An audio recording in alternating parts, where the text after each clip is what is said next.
Today we are going to discuss chapter number 19 of class 8th, and name of this chapter is homophones and homonym. So as you can see here, homo means same and phone means sound. If two words have same sound, same pronunciation, but different spelling and different meaning, same thing you can see here. In English there are many words that sound the same but spelled different or have different meaning. Such pairs of sets or sets of words are called homophones. अर्थात ऐसे दो शब्द जो जिनका उच्चारण जो है एक ही जैसा हो, लेकिन तो उनकी स्पेलिंग और उनकी मीनिंग दोनों ही अलग हो, उनको homophones कहा जाता है. Now I'm going to start all the homophones you can see in your book. First one is alter, ALTER, and ALTAR. So first one is to change or to modify, यानी किसी प्रकार का परिवर्तन करना या चेंज करना alter कहलाता है, टू चेंज और to modify. Second one is the holy place in a church and temple. Temple और चर्च में जो है एक पवित्र जगह होती है जिसको अल्टर कहा जाता है. यदि टेम्पल की बात करें तो यज्ञ की, यानी कि जहाँ पर यज्ञ होता है, यज्ञ की वेदी जहाँ पर होती है, उसको कहा जाता है अल्टर. सो ये दोनों वर्ड हैं. This sound is same but meaning and spelling are different. इनकी स्पेलिंग और इनका साउंड दोनों ही साउंड सेम है बट स्पेलिंग और मीनिंग दोनों ही अलग है. Number two is ceiling and ceiling. First one is ceiling. यहाँ पर सील करने से मतलब है, किसी चीज को बंद करने से मतलब है close something tightly, making something water tight and air tight, यानी कि उसमें ना हवा जा सके, ना पानी जा सके, ना हवा जा सके. सो उसको वाटर टाइट करना और सील करना एक तरह से किसी चीज को, वो कहलाता है ceiling. And next one is ceiling. You can C ceiling fan eight your home.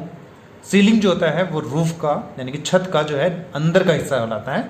The top inside surface of the room, यानी कि घर के अंदर का जो छत होती है, अंदरूनी छत जो अंदर की छत होती है, उसको कहा जाता है ceiling. Ceiling fan you can C over your head. अपने सर के ऊपर जब आप एक बार देखोगे तो आपको वहां पर एक सीलिंग फैन दिख जाएगा. Now number three is censor. Sense, first one is related to the sense. जहां पर आप सेंस जैसे आप यूज करते हो किसी चीज को समझने के लिए, the same way sense. Sense से बना है sensor, a device sensitive to heat, light and pressure and pressure. अगर हम कभी भी लाइट, हीट और प्रेशर को मेजर करना चाहते हैं, the same thing you can see. Right now doctors are using thermal sensor for checking body heat of people, because it's not possible for them to be in the contact of patient. और patient के contact में आना उनके लिए possible नहीं है, so इसके लिए they are using sensor. And next one is censor. It is related to the controlling something, यानी किसी प्रकार की रोक लगाने के लिए जो यूज किया जाता है या नियंत्रण करने के लिए जो यूज किया जाता है, उसको कहा जाता है sensor.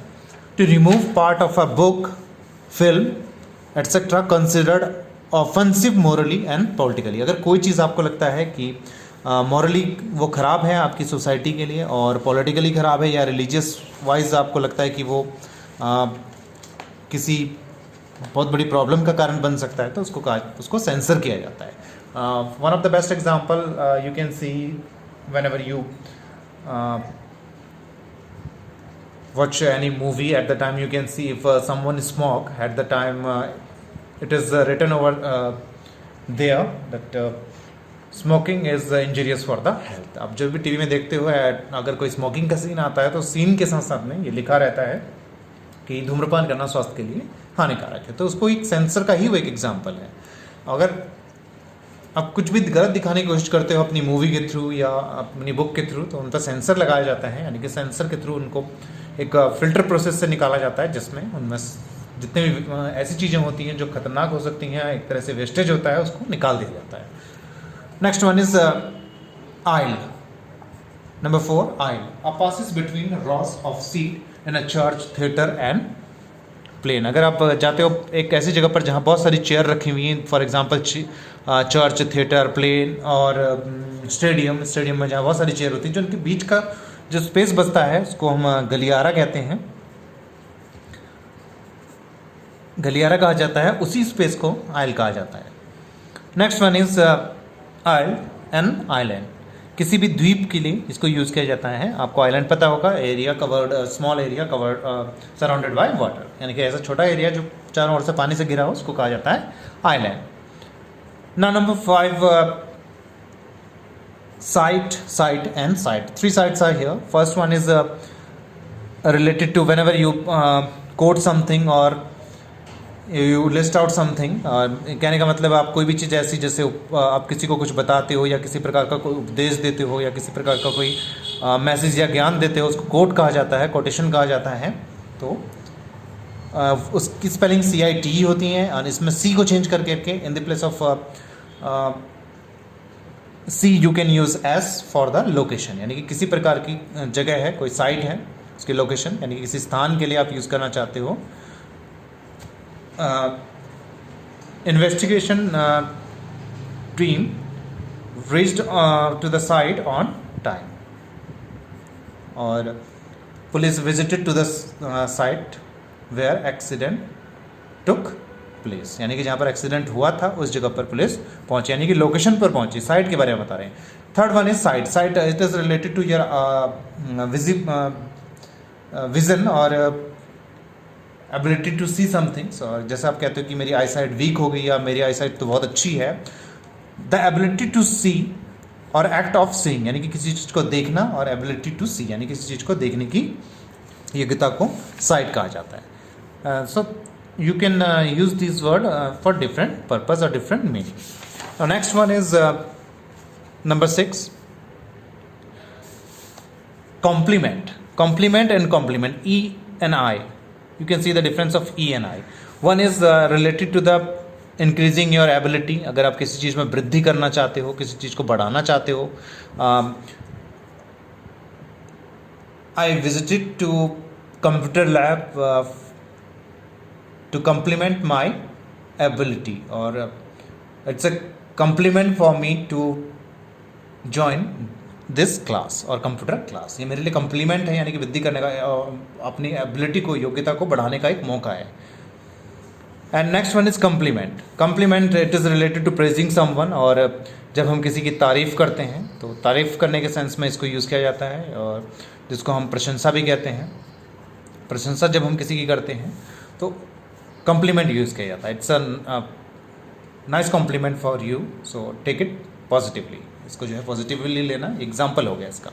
Number 7, a loud and a loud, it's a combination of a and loud, यानी कि कोई चीज़ बहुत तेज़ होती है, तेज़ ध्वनि के लिए जो है इसको यूज़ किया जाता है, तेज़ ध्वनि। एंड अ लाउड यानी कि किसी को आज्ञा देना या परमिशन देना, जिसको कहा जाता है परमिटेड, आज्ञा देना या किसी को अलाउ करना जिसको कहा जाता है वह है allowed. My mother did not allow me to go out during the lockdown. A loud, I heard a loud noise, मैंने एक तेज आवाज़ सुनी। Next one is accent.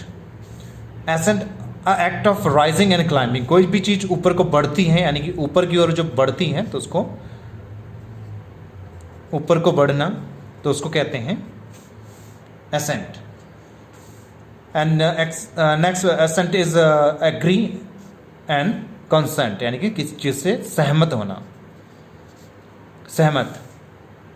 सहमति के लिए, सहमत होने के लिए इसको यूज़ किया जाता है। Next one is number 9, canvas. You can C one extra S here, canvas and canvas. Its course और अनब्लीच्ड क्लोथ, यानी कि जो कपड़ा होता है जो पहली बारी, एक बारी भी जिसको कलर नहीं किया जाता, ब्लीच नहीं किया जाता, उसको कहा जाता है canvas. Next canvas is ask solid stick और आस्क फॉर वोट, किसी को आप वोट करने के लिए, सपोर्ट करने के लिए, यानी कि आप किसी को जो है समर्थन करने के लिए कहते हैं तो उसको कहा जाता है canvas. One extra s you have to put here for converting it into support, आपको सपोर्ट यानी कि from a close to support, अगर कपड़े से आपको सपोर्ट में बदलना है तो आपको एक एक्स्ट्रा एस यहाँ पर लगाना होगा। Number 10 is colonel colonel is a post in army, एक पोस्ट होती है, गवर्नमेंट पोस्ट होती है, एक पद होता है गवर्नमेंट के अंदर, गवर्नमेंट पोस्ट होती है आर्मी के अंदर, यानी कि थल सेना के अंदर। थल सेना के अंदर एक पद होता है जो आर्मी, पैदल सेना या ज़मीन की सेना होती है, थल सेना जिसको कहा जाता है, उसको उसमें जो एक पोस्ट होती है उसको कर्नल कहा जाता है। My uncle is a colonel in Indian army. Next, kernel is the internal part of a nut. जैसे आपने ग्राउंड नट देखा होगा या फिर आपने वॉलनट देखा होगा, चेस्टनट देखा होगा। वॉलनट, चेस्टनट अखरोट को कहते हैं। सो आप उसके अंदर कुछ देखते हो तो एक गिरी टाइप की होती है जिसको हम खा सकते हैं, उस अंदर के पदार्थ को जो है कर्नल कहा जाता है, inner part of a nut. So I taste inner part kernel of walnut. मैंने टेस्ट किया, इसका एक एग्जांपल हो सकता है, I taste kernel of walnut. ना नंबर 11, डिसेंट, डिसएग्रीमेंट यानी कि असहमत होना, असहमति के लिए आप कर सकते हो। And second one is descent going down, यानी कि अभी आपने ऊपर बढ़ा था, ऊपर की ओर बढ़ना, नंबर 8 का फर्स्ट, और इसका जो अपोजिट है वो है एक्सेंट एंड डिसेंट, यानी गोइंग डाउन, यानी कि नीचे की ओर जाना। अगर जैसे किसी चीज़ को, जो कोई चीज़ नीचे की ओर बढ़ रही हो, नीचे की ओर जा रही हो, किसी चीज़ का स्तर जो है, जैसे पानी का स्तर है नीचे की ओर जा रहा है, नीचे को जाना या नीचे की ओर बढ़ना, going down. The level of water is decreasing और नाउ डिसेंट नाउ, ये अब नीचे की ओर जा रहा है, तो same thing is here. Insight, insight होता है प्रोवोक करना या अराउज करना, किसी को उत्तेजित करना, प्रोवोक करना, उत्तेजित करने को कहा जाता है इनसाइट, यानी कि आप किसी को भड़काते हो, भड़काने की कोशिश करना, भड़काना यानी कि भड़काने की कोशिश करते हो तो उसको कहा जाता है insight. Second one is insight, जब आप अपने अंदर की एबिलिटी को देखते हो और सच को पहचानने की कोशिश करते हो तो उसको इनसाइट कहा जाता है। जैसे बड़े जो स्कॉलर होते हैं, विद्वान होते हैं, उनके इनसाइट यानी कि अच्छी होती है ability to understand the truth about something, किसी भी चीज़ के ट्रूथ को समझना। दे डू द इंट्रोस्पेक्शन, आत्म मंथन करते हैं और अपनी इनसाइड, अपने अंदर की ही चीज़ों को मंथन कर करके उसमें से सच को निकालते हैं कि सच क्या है। आपके सामने कितना ही झूठ रख दिया जाए, आप सच को निकाल सकते हो अगर आपकी इनसाइट अच्छी है। Number 13 is naval. नेवल होता है नेवी से related, related to the navy, related to the ship and related to the navy. Naval, he is a naval officer. वो कौन है? नेवल ऑफिसर, यानी कि नेवी से रिलेटेड ऑफिसर है नेवल। अनदर वन इज, इसको कहते हैं जल से रिलेटेड या जल सेना से रिलेटेड और जल से रिलेटेड, पानी से संबंधित, जिसको कहते हैं naval, naval ship, naval ship भी हो सकता है। I saw a naval ship. Number naval, another naval is belly button और नाभि, जिसको कहा जाता है नाभि। नाभि आपको पता होगा, बॉडी का हमारा जो एब्डोमेन का में एक होल होता है, छोटा सा होल टाइप का दिखता है, जो उसको नाभि कहा जाता है, उसी को नेवल भी कहा जाता है। बस फर्क यहाँ पर, you can see the difference of A and E. यहाँ पर फर्क सिर्फ ए और ई का ही है। Number 14, hanger and hanger. अगर ए लगाते हो HANGAR एंड HANGER, GER और GEAR, ए और ई का डिफरेंस है। एक होता है जहाँ पर आप एयरक्राफ्ट को रिपेयर करते हो और एयरक्राफ्ट को स्टोर इकट्ठा करके, मतलब जहाँ पर पार्क करते हो या फिर जहाँ पर रखते हो उसको स्टोरेज करते हो, वहाँ पर कहा जाता है, इसको हैंगर कहा जाता है। नेक्स्ट वन इज हैंगर, जहाँ पर हम जहाज रखते हैं या जहाज को ठीक करते हैं, ये रखते हैं और ठीक करते हैं, यहाँ पर उस जगह को हैंगर कहा जाता है। रिपेयर करते हैं जहाँ पर, उसको कहा जाता है। नेक्स्ट वन इज हैंगर, जो हैंगर हम घर पे देख सकते हैं, कपड़े टांगने के लिए जो यूज़ किया जाता है, टांगने के लिए जो है प्रयोग किया जाता है। So number 15 is stair and stare. First one is stair, you can see stairs at your home और इन योर स्कूल, जहाँ पर भी आप जाते हो वहाँ पर आप सीढ़ियाँ देखते हो ऊपर जाने के लिए। कुछ इस प्रकार से सीढ़ियाँ जो होती हैं उनको स्टेयर्स कहा जाता है। अ फ्लाइट ऑफ स्टेप्स, यानी कि जो फ्लाइट यानी कि ग्रुप होता है स्टेप्स का, स्टेप्स बहुत सारे स्टेप्स होते हैं जिनको सीढ़ियाँ कहा जाता है। सीढ़ियाँ जो होती हैं उनको कहा जाता है स्टेयर। और स्टेयर अगला है घूरना, किसी को हम कंटिन्यूसली देखते हैं तो घूरना उसको कहा जाता है stare. To look at a fix और direct manner. Staring is not a good habit, don't stare anyone, it can make him uncomfortable, ये इसको अनकंफर्टेबल फील करा सकता है। सो स्टेयर्स होती हैं, use stair in place of lift और elevator. Lift और एलिवेटर जो आप एलिवेटेड स्टेयर्स यूज करते हैं उनकी जगह पर आप क्या करना चाहिए, you should use stair to keep your self healthy. अपने आप को हेल्थी रखने के लिए आप उनको यूज कर सकते हो। Now after that we have homonyms. Homonyms है, it's a combination of two words. Homo का मतलब यहाँ पर होता है सेम, मैंने पहले बताया था, एंड निम मतलब होता है नेम, जिनका नाम सेम होता है। You can see here one example homonym का। यहाँ पर नाम सेम है, यानी कि एक वर्ड है और उसकी दो अलग अलग मीनिंग है। यानी कि यहाँ पर क्या होगा, two words which are pronounced and spelled same, यानी कि जिसकी प्रोनाउंसिएशन जो होती है वो सेम होती है और स्पेलिंग भी सेम होती है, बट उसका जो मीनिंग होता है वो अलग होता है। यहाँ पर मीनिंग का फर्क है, यानी कि मीनिंग जो है वो अलग होगी बट ये दोनों सेम होंगे, यानी कि स्पेलिंग और जो उसका प्रोनाउंसिएशन होगा, यानी कि जैसे हम उसको प्रोनाउंस करेंगे वो सेम रहेगा। बो मतलब होता है एक तो रिबन और दूसरा होता है धनुष। आपने देखा होगा राम के पास एक धनुष होता है, तो वही धनुष की बात हो रही है। A kind of a tied ribbon, यानी कि जो बांधने वाला जो रिबन होता है उसको कहा जाता है बो। और a weapon that shoots arrow, यानी कि जिससे एरो छोड़े जाते हैं उसको धनुष, यानी कि उसको धनुष कहा जाता है, तो उसकी बात हो रही है, उसको भी बो ही कहा जाता है। नाउ यू हैव एग्जांपल है, टीना टाइड अ ब्यूटीफुल बो इन हर हेयर। टीना ने अपने बालों में क्या बांधा था, एक सुंदर सा बो बांधा था, यानी कि रिबन बांधा था। यहाँ पर रिबन की बात हो रही है। And another example is in the ancient time the bows and arrows are used in war, यानी कि युद्ध के अंदर जो किए जाते थे बोज, यानी कि धनुष यूज किए जाते थे। युद्ध करने के लिए धनुषों का प्रयोग किया जाता था।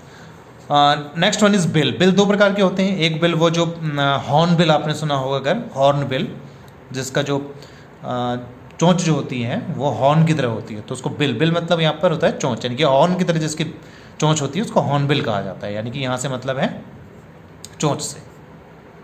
बीक जो है चोंच कहा जाता है। और द स्टेटमेंट ऑफ थिंग, जो बिल हम किसी काम को, किसी चीज़ की पेमेंट करने के बाद लेते हैं उसको बिल कहा जाता है, यानी कि एक तरह की हम रसीद लेते हैं, रिसिप्ट लेते हैं, उसको बिल कहा जाता है। A statement of thing bought और सर्विस रेंडर्ड, यानी कि जो भी हमने सर्विस ली है, जैसे कि हमने बस में ट्रैवल किया, so we take a bill, हम उसका एक टिकट लेते हैं जिसको हम बिल कहते हैं, यानी कि हमें पता लग जाता है उसके बाद में कि हाँ इसने पे किया है। ड्यूरिंग जब वो चेक करते हैं ड्यूरेशन, उस ड्यूरेशन में जो है जिस दौरान वो चेक करते हैं, जिस ड्यूरेशन वो चेक करते हैं, तो उनको कंफर्म हो जाता है कि हाँ इसने ये बिल पे किया था या नहीं किया था। For example, Leela forgot to ask for a bill from the shopkeeper. Leela bought something from a shop but she forgot to ask for the bill. वो बिल के लिए उसने कुछ खरीदा तो सही, लेकिन बिल के लिए पूछना भूल गई। तो ये बिल कौन सा है, जो आप खरीदने के बाद बिल लेते हो किसी चीज़ का। Now next one is the bird are carrying a twig in its bill, यानी कि चिड़िया अपनी चोंच में जो है ट्विंग्स को दबा करके जा रही है, यानी कि उसकी चोंच में जो है ट्विंग्स हैं। तो यहाँ पर बिल जो सेंस यूज़ किया गया है वो चोंच के सेंस में यूज़ किया गया है, यानी कि जो चोंच होती है उसको बिल कहा जाता है। एक एग्जांपल मैंने आपको बता दिया हॉर्न बिल का, जिसकी बिल जो यानी कि इसकी बीक जो होती है, चोंच जो होती है वो हॉर्न जैसी होती है, यानी कि सींग जैसी होती है, उसको हॉर्न बिल कहते हैं। Now next one is bark. Bark अपने दो चीज़ों के लिए प्रयोग कर सकते हो आप। पहला है साउंड ऑफ ए डॉग, यानी कि कुत्ते का जो भौंकना होता है उसको भी बार्क कहा जाता है। और दूसरा है यहाँ पर जो outer layer of tree trunk, यानी कि जो पेड़ का जो बाहरी हिस्सा होता है जिसको हम छाल कहते हैं, उसको भी बार्क कहा जाता है। My neighbour, for example, my neighbour's dog bark at night. मेरा जो पड़ोसी है उसका कुत्ता जो है रात को भौंकता है, यानी कि यहाँ पर जो बार्क को यूज़ किया गया है वो भौंकने के सेंस में किया गया है। Second one, in ancient time people wrote on bark of tree, यानी कि जो पुराने समय में जब पेपर नहीं थे उस समय पर लोग कहाँ पर लिखते थे, बार्क ऑफ ट्रीज, यानी कि पेड़ के छाल पे लिखते थे। Sorry. Now next one is when. When होता है किसी चीज का बेकार चले जाना, बेकार हो जाना, या फिर सेकंड वन इज कंसर्टेड, मतलब घमंड। तो दूसरा है वो है घमंड। फॉर एग्जाम्पल यहाँ पर लिखे हुए हैं। पहला बेकार के लिए, कोई चीज बेकार चले जाना, इन वेन होता है। She closed her eyes tightly in vain attempted to look hold back her tears, यानी कि वो जब रो रही थी तो उसने अपनी आंखों को बंद करने की कोशिश करी ताकि वो अपने आंसुओं को रोक सके, बट ये क्या गया, उसका जो अटेम्प्ट था, उसका जो प्रयास था वो क्या चला गया, प्रयास बेकार हो गया। यानी कि उसका प्रयास बेकार चला गया, मतलब शी कुड नॉट कंट्रोल हर, और she could not hold her tears, अपने टीयर्स को जो है वो कंट्रोल नहीं कर पाई और होल्ड नहीं कर पाई, रोक नहीं पाई। तो उसके लिए यहाँ पर ये सेंटेंस यूज किया गया है।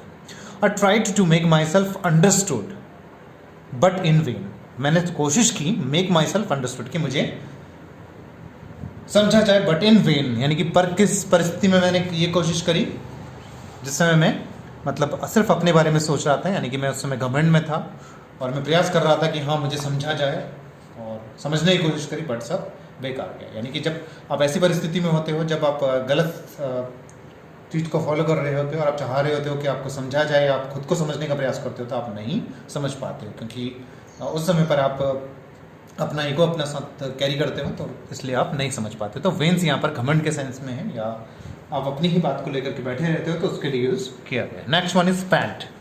पैंट से यहाँ पर यूज़ किया गया है। First one is for pant, जो एक तरह का आपका पहनने वाला वस्त्र होता है, और second one is related to the panting, यानी कि हाँफना। हाँफना जिसको कहा जाता है ब्रीथ हैविली, यानी कि हाँफने को जो है जब तेज तेज अब दौड़ते हो। He was panting after running 10 minutes, 10 minute दौड़ने के बाद में वो हाँफने लगा, यानी कि he was panting because he was tired, वो हाँफने लगा क्योंकि वो थक गया था। So example you can see here. First one is related to the clothes, जो पहनने वाले आपके कपड़े होते हैं उससे रिलेटेड है। Tom's pants have become too short for him, Tom जो है अब लंबा हो गया तो उसकी पैंट उसके लिए छोटी होगी। ये पहनने वाली पैंट है उसकी, जो उसके कपड़े हैं। My dog pants heavily in this heat, यानी कि समर में देखोगे आप कुत्ते जो है हाँफने लग जाते हैं, तो उसी को पैंटिंग कहा जाता है, पैंट कहा जाता है। So the same thing is here, my dog pants heavily in this heat, यानी कि समर सीजन में आप कुत्तों को देख सकते हो वो हाँफते हैं। Next one is hamper. आपने सुना भी होगा गिफ्ट हैम्पर जीतिए। So a large wicker basket, एक तरह की टोकरी जो होती है उसको कहा जाता है। और सेकेंड वन इज हिंडर और ब्लॉक, किसी चीज़ को रोकना। अगर आप किसी चीज़ को रोकने की कोशिश करते हो तो उसको भी हैम्पर ही कहा जाता है। Now example of hanger, she put her dirty laundry in the hamper, यानी कि जो एक बकेट टाइप की या बास्केट टाइप की, एक टोकरी टाइप की थी, वो सारे लॉन्ड्री यानी कि जितने भी गंदे कपड़े थे वो उसने हैम्पर में डाल दिए। Now the handcuffs hampered the movements of the thief, यानी कि जो थीफ बहुत इधर उधर भागने की कोशिश कर रहा था, उसकी मूवमेंट्स को किसने रोक दिया, हैंडकफ ने, यानी कि जो हथकड़ियाँ थी उन्होंने उस मूवमेंट्स को रोक दिया। यानी कि जो इधर उधर भागने का प्रयास कर रहा था और जो मूवमेंट्स कर रहा था उसको रोकने के लिए उसको जब हथकड़ियाँ पहनाएंगे तो उससे उसकी मूवमेंट्स रुक गई। Next one is calf. Calf a young one of काव, यानी कि काव का जो छोटा यंग बेबी होता है उसको कहा जाता है काफ, यानी कि एक तरह से बछड़ा या बछिया कहते हैं हम उसको हिंदी में। सो उसको यंग वन ऑफ आ काव कहा जाता है। A fleshy part of the back of the lower leg, आपके लेग का जो लोअर हिस्सा होता है, जो जहाँ पर काफ़ी सारा मांस होता है, फ्लैशी एक पार्ट होता है जहाँ पर मांस होता है, यानी कि जिसको हम पिंडली भी कहते हैं, और यहाँ पर बछड़ा या फिर बछिया भी कहा जाता है इसको हिंदी में। तो ये स्पेलिंग सेम है, you can see the same spelling but meaning is different for both the sentences और both the time. A cow gave birth to a beautiful white calf, जो गाय थी उसने एक छोटे वाइट बछड़े को जन्म दिया। After standing for an hour my curves start hurting. आप जब बहुत लंबे समय तक खड़े रहते हैं तो जो आपकी जो पिंडलियाँ होती हैं, पैरों का जो लोअर पोर्शन होता है वो दर्द करने लग जाता है। ये उन्हीं की बात हो रही है। तो दोनों की स्पेलिंग जो सेम है, यहाँ पर दोनों पैरों की पिंडलियाँ हैं तो इसको कर्व्स कर दी है, यानी कि एफ को कन्वर्ट करके VES में प्लूरल बना दिया गया है। Now it's a plural form of cuff. Next one is stalk. Harass, follow a person. Harass a person और फॉलो अ पर्सन। आप किसी को हरासमेंट के लिए फॉलो करते हो तो उसको कहा जाता है हरास अ पर्सन, और फॉलो अ पर्सन स्टॉक। इसके लिए यूज़ किया जाता है stock word. Part of a plant, और प्लांट का जो एक हिस्सा होता है उसको भी कहा जाता है। यहाँ पर जो है परेशान करना या फिर पीछा करना हो सकता है, या पीछा करना हो सकता है। इसका मीनिंग पहले वाले का यानी कि स्टॉक का। सेकेंड वन का जो स्टॉक है उसका मतलब होता है एक तरह से डंठल, जो डंडी होती है किसी चीज़ की, उसको कहा जाता है stalk. The police finally caught the person who stalked the actress, यानी कि जो एक्ट्रेस का पीछा कर रहा था, स्टॉल कर रहा था यानी कि जो पीछा कर रहा था उसको पुलिस ने पकड़ लिया। She bought roses with long stock, यानी कि लंबी, जहाँ पर आपने रोजेस देखे होंगे इसके नीचे एक लंबी सी डंडी होती है, डंठल जिसको कहा जाता है, उसी के लिए यूज़ किया गया है। She bought roses with long stocks, यानी कि जो नीचे स्टॉक्स थे उनके साथ वो रोज को लेकर के आए, नहीं लंबी डंडियाँ भी उसके साथ में थी। Next one is counter. Counter आप देखते हो जहाँ पर आप कहीं भी किसी दूसरे शॉप पे जाते हो तो आप वहाँ पर काउंटर देख सकते हो। टेबल और desk which is business is conducted, एक ऐसा टेबल जहाँ पर जो है बिजनेस किया जाता है। आप इसको ऑफिस में देख सकते हो काउंटर, और इसको आप किसी भी शॉप पे देख सकते हो। सो एक तरह का काउंटर यानी कि एक तरह की टेबल टाइप की होती है, ये मेज टाइप का होता है जिसमें सामान शोकेस के लिए भी रखा जाता है, और कभी कभार जो डिस्टेंस बनाने के लिए रखा जाता है, so that we could keep some pages on the table. Page पे कुछ टेबल रख सकते हैं और इसके अंदर कुछ चीज़ों को, इंपॉर्टेंट डॉक्यूमेंट्स को और इंपॉर्टेंट यूजेबल आइटम्स को रखा जा सके। Next one is to oppose और टू स्टॉप समवन। किसी को हम किसी के खिलाफ चले जाते हैं तो काउंटर अटैक कहते हैं, यानी कि किसी का विरोध करना है, किसी का अगेंस्ट चले जाना, उसको कहा जाता है काउंटर। देखा होगा आपने ऐसे वर्ड यूज़ होते हैं आप, खासकर जब काउंटर अटैक, यानी कि जब हम किसी के ऊपर जवाबी कार्रवाई में कुछ बोलते हैं तो उसको अपोजिट में किसी को बोलते हैं तो उसको कहा जाता है counter attack. Examples, I talk to the women behind the counter, यानी कि जब मैं शॉप पे गया तो वहाँ पर एक वीमेन को, मतलब एक वीमेन खड़ी थी, एक लेडी थी, और मैंने उससे बात किया जो काउंटर के पीछे थी। I tried to tell him how I felt but he countered all my arguments easily. मैंने उसको बताने की कोशिश की कि मुझे कैसा फील हुआ, बट उसने मेरे जितने भी आर्ग्यूमेंट्स के जितने भी मेरे पॉइंट्स थे उनको काउंटर किया, यानी कि उनके अगेंस्ट में बोला या उनके अपोजिट में बोला। Now next one is related to the it's the last one and it's related to the tree. First one is related to the tree, pine tree, coniferous tree, जो कोल्ड रीजन में इस तरह के पेड़ होते हैं उनको कहा जाता है पाइन, जिसको हम चीड़ का पेड़ भी कहते हैं। चीड़ का पेड़ पाइन ट्री कहलाता है। And for a long time something to waste something, यानी कि जब हम लंबे समय तक किसी चीज़ का शौक मना रहे होते हैं या किसी चीज़ को देख करके मुरझा जाते हैं, यानी कि मुरझाना। अगर हम किसी समस्या से ग्रस्त हैं, किसी परेशानी को झेल रहे हैं या किसी परेशानी का सामना कर रहे हैं तो उस समय पर उस परिस्थिति को यहाँ पर कहा जाता है टू वेस्ट अवे, यानी कि समय को बर्बाद करने से भी मतलब है। और for a long, to long for something, किसी चीज़ से लंबे समय तक ग्रस्त रहना या परेशान रहना। Now examples, first one is related to the tree.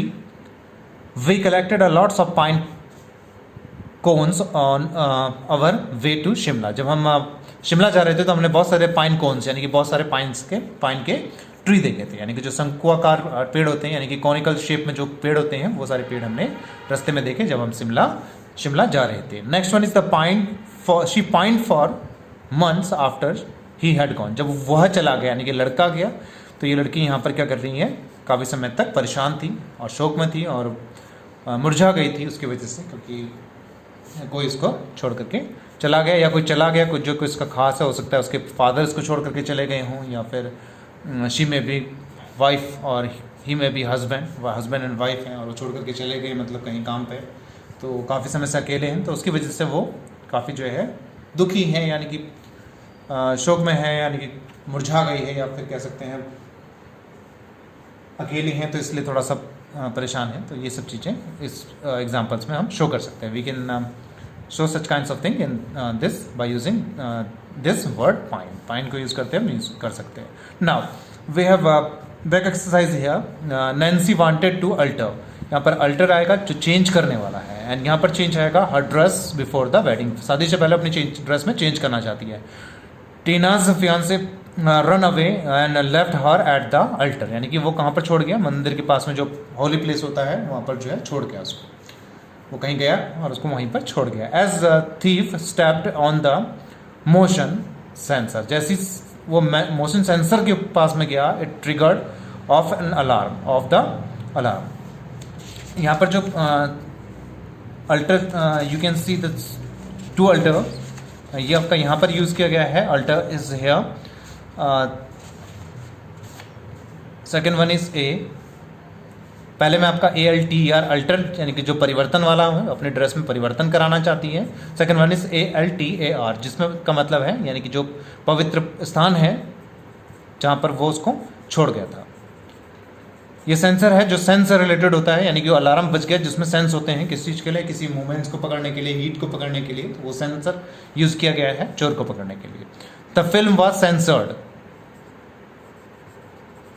The film was censored due to constant use of abusive language, abusive language उसमें यूज़ की गई है, इसलिए इस फिल्म को सेंसर कर दिया गया, यानी कि उस पर कुछ रोक लगा दी गई या कुछ उसमें कट कर दिए गए, यानी कुछ पार्ट्स में उसको काट दिया गया। Now after that you have some words, bill and bill, vain and vein, stalk and pine and pine. So you can see this word here, pine यहाँ पर है आपका, and stalk you can see bill is here, bill is here, and stock is here and vein is here.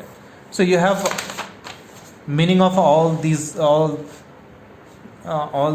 these words in your exercise. So you can take the help of exercise for the meaning, statement and weak of word. Vein means useless and conceited, and stock means follow a person or part of a plant, and pine means tree, and for a long time something, or for to log for some time something. So you have to use all these sentences of your own, यानी कि आप इन सभी की meaning यहाँ पर लिखी गई है, आपको इनके जो है सेंटेंसेस यहाँ पर खुद बनाने हैं, so that you could learn little bit. इसमें आपका बैक एक्सरसाइज में इतना ही काम है। सो इसकी हेल्प से आप यहाँ पर कुछ सेंटेंसेस बनाना सीख सकते हो, और if you have problem then you can take the help of all the words you can see here और all the examples you have here. इनकी हेल्प से आप नए सेंटेंसेस को फ्रेम करने की कोशिश करोगे तो सीख जाओगे।